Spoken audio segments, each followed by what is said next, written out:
రారండో అమ్మమ్మ ఇంటికి. ఇప్పుడు సముద్రం దగ్గరికి వెళ్ళి ఫ్రెష్గా తెచ్చారు తోక చేపలు.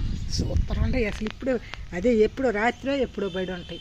చాలా ఫ్రెష్గా ఉండేవి. సముద్రం చేపలు ఇంత ఫ్రెష్గా దొరకటం అరుదు. సముద్రం దగ్గరికి వెళ్ళి తీసుకొచ్చారు.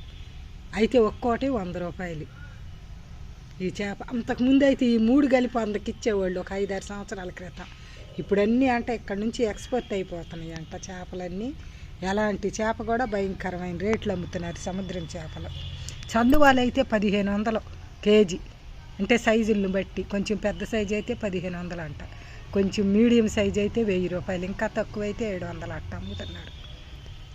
సరే, ఇప్పుడు ఈ చేపలని చక్కగా చేసి ఈ చేపల పులుసు ఫ్రై సూపర్ ఉంటుంది. ఈరోజు నేను పులుసు పెడతాను, మీకు కూడా చూపిస్తా చూడండి. ఇప్పుడు చెరువు చేపలు అన్నీ మందులేసి పెంచుతారు కదా. ఈ సముద్రం చేపలు అంటే అవి అసలు సముద్రంలో పెరిగే సీ ఫుడ్ మంచిది ఆరోగ్యానికి కూడా. వీటిల్లో సీ ఫుడ్లోనంట ఈ కొన్ని చేపల్లో ఒమేగా 3 ఫ్యాటీ యాసిడ్స్ ఎక్కువ ఉంటాయంట. ఈ చేప కూడా దానికి సంబంధించింది. చాలా టేస్ట్ ఉంటుంది, మా ఆరోగ్యానికి కూడా మంచిది. ముళ్ళు కూడా ఉండవు, అసలు ఒక్క ముళ్ళు ఉంటుంది. చాలా టేస్ట్గా కూడా ఉంటుంది. ఇప్పుడు మన చేపలు చూడండి ఎంత నీట్గా ఎట్టగడుక్కొచ్చాను. ఇంకా ఇప్పుడు దీనిలోకి సరిపడా ఉప్పు. సముద్రం చేప కొంచెం కండ ఉప్పగా ఉంటుంది లోపల, అందుకని కొంచెం తగ్గించుకోవచ్చు ఉప్పు.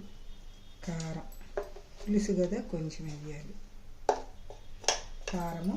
ఇంకిప్పుడు వెన్న ఫ్రిడ్జ్లో పెట్టి అందుకని గట్టిగా అయింది. వెన్న, కొంచెం వంట ఆముదం సరిపోద్ది. ఇంక ఇప్పుడు దీన్ని బాగా కలపాలి. అట్లా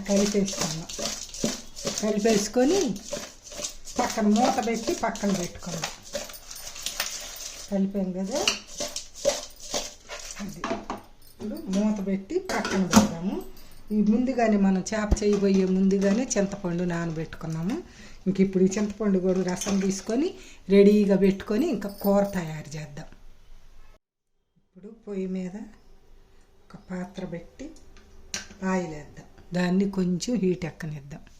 ఇప్పుడు ఆయిల్ కాగింది, దీంట్లో ఒక పావు స్పూను మెంతులు వేసి కొంచెం వేయించడం.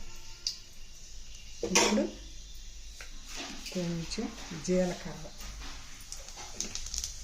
అది కూడా వేగాక ఉల్లిపాయలు, కరివేపాకు, పచ్చిమిరపకాయలు 2 చీలికలు, ఇది కొత్తిమీర కాడలు వేసి brown colour light golden brown వచ్చిన దాకా వేయించడం. లైట్గా రావాలి, మరీ ఎక్కువ రావాలి. ఇది చూడండి, ఉల్లిపాయలు ఇట్లా లైట్ గోల్డెన్ బ్రౌన్ వచ్చింది. పచ్చిమిరపకాయలు కూడా వేయిపోవాలి. ఇప్పుడు మనం ఇందాక ఉప్పు కారం అన్నేసి మ్యారినేట్ చేసుకొని అది దీనిలోకి వేసేద్దాం. వేసేసి ఇప్పుడు చూడండి అలాగా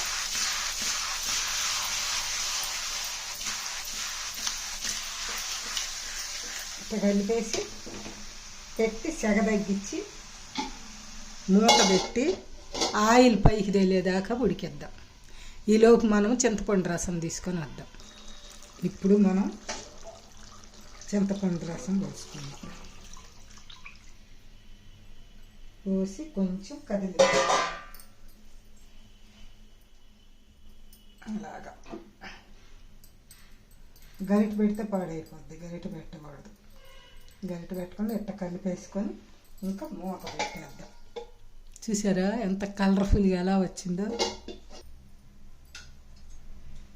దీనిలోకి అల్లం కొంచెం ఎండు కొబ్బరి, 3 వెల్లుల్లి రేఖలు, 2 లవంగాలు, కొంచెం చెక్క, ఇది రోట్లో దంచుకొచ్చి అది ఉడికిన తర్వాత దించబోయేప్పుడు వేద్దాం.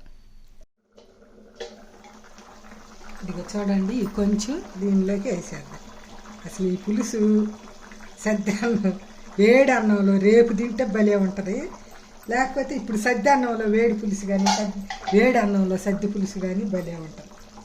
రాగి సంకట్లోకి అయితే ఇక అదిరిపోయిద్ది, భలే ఉంటుంది. ఇంకా ఇది కొంచెము ఆ పులుసు మనకి ఎంత కావాలో అంత దాకా వచ్చిన దాకా ఉంచుకొని ఇంకా దింపేసుకోవటమే.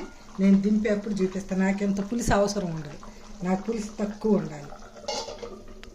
చూడండి, ఇంకా పులుసు రెడీ అయింది. దీనిలో లేత కరివేపాకు ఒక రెబ్బ, కొంచెం కొత్తిమీర వేసేసి ఒక్క నిమిషం ఉంచేసి దింపాలి.